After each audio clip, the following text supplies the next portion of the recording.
দেশের সর্বোচ্চ আদালত সুপ্রিম কোর্টের কড়া নির্দেশ সত্ত্বেও বকেয়া ডিএ দিতে ব্যর্থ এই পশ্চিমবঙ্গ রাজ্য সরকার। সেই সঙ্গে ডিএ দেওয়ার সময়সীমা যাতে 31শে ডিসেম্বর 2026 সাল অবধি বৃদ্ধি করা হয়, তার জন্য রাজ্য সরকারের তরফে রিভিউ পিটিশন দাখিল করা হয়েছে শীর্ষ আদালতে।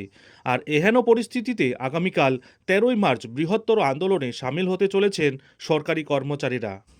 আর এই আন্দোলনে থাকবেন শিক্ষকরাও।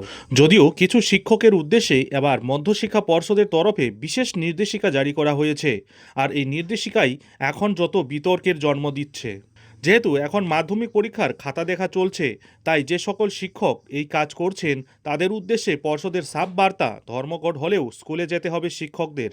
সেই সঙ্গে বলা হয়েছে, মাধ্যমিক পরীক্ষার খাতা দেখার সঙ্গে যুক্ত শিক্ষকেরা কোনোভাবেই আগামী 13ই March leave of absence on duty নিতে পারবেন না। আর এই ঘটনায় একদিকে যেমন অবাক শিক্ষকরা, তেমনই ক্ষুব্ধও বটে। ডিএ ইস্যু থেকে নজর ঘোরাতেই সরকারের এটি নতুন চাল বলে দাবি করছেন অনেকেই। এই পরিস্থিতিতে এবার শিক্ষকদের স্বাধীনতায় হস্তক্ষেপ হয়েছে বলে সরব হলো একাধিক শিক্ষক সংগঠন। ধর্মঘট যাতে সফল না হয় তার চেষ্টাই করা হচ্ছে। এই নির্দেশ দেওয়া হয়েছে সব স্কুলের প্রধান পরীক্ষক এবং স্কুটিনির সঙ্গে যুক্ত শিক্ষকদের। মধ্যশিক্ষা পর্ষদের নোটিশ প্রসঙ্গে বড় মন্তব্য করেছেন বঙ্গীয় শিক্ষক ও শিক্ষাকর্মী সমিতির সাধারণ সম্পাদক স্বপন মণ্ডল।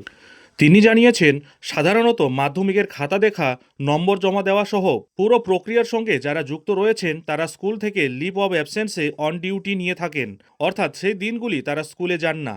সরকার যেভাবে শিক্ষক কর্মচারীদের বঞ্চিত করছে, তাতে এই ধর্মঘটে অভূতপূর্ব সাড়া পাওয়া যাবে বুঝতে পেরেই পর্ষদ মাঠে নেমেছে।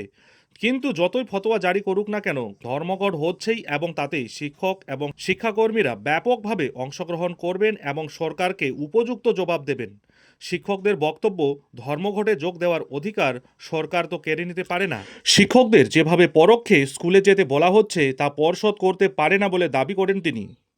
সরকারি কর্মচারীদের অভিযোগ, ভাতার দাবিসহ অন্যান্য দাবিতে যেহেতু ধর্মঘট ডাকা হয়েছে, তাই সকলকে পরোক্ষভাবে স্কুলে হাজির হতে বলা হচ্ছে বলে দাবি করা হচ্ছে। ধর্মঘট যাতে সফল না হয় তার জন্যই পর্ষদ এমন চরম নির্দেশ নিয়েছে বলে মারাত্মক অভিযোগ উঠছে। এক আন্দোলনকারী জানান, যেহেতু সুপ্রিম কোর্ট 6ই মার্চ রাজ্য সরকারকে প্রথম কিস্তির বিষয়ে সিদ্ধান্ত নেওয়ার নির্দেশ দিয়েছিল, তাই 6 মার্চ পর্যন্ত অপেক্ষা করার পর আমরা 13ই মার্চ প্রতিবাদ কর্মসূচি ঘোষণা করেছি। আমাদের ন্যায্য অধিকার অর্জনের জন্য আমরা যতদূর যেতে হবে ততদূর যেতে প্রস্তুত। তিনি আরও বলেন যে এই প্রতিবাদ আন্দোলনের পাশাপাশি ফোরাম এই বিষয়ে রাজ্য সরকারের বিরুদ্ধে তাদের আইনি বিকল্পগুলিও প্রস্তুত রেখেছে।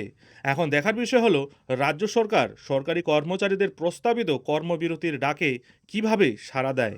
আর অন্যদিকে রাজ্য সরকারি কর্মচারী, বিশেষ করে শিক্ষকরা, পর্ষদ বা রাজ্য সরকারের এই নির্দেশের পর কি পদক্ষেপ গ্রহণ করে, আদৌ কি সফল হবে রাজ্য সরকারি কর্মচারীদের এই ধর্মঘট কর্মসূচি, সেটাই হচ্ছে দেখার। নজর থাকবে সেদিকে। যাই হোক, এখন এখানেই শেষ করছি। এই ডিএ সংক্রান্ত যে কোনো ধরনের ছোট বড় আপডেট ঠিক সময় মতো পেতে হলে অবশ্যই চ্যানেলে চোখ রাখুন।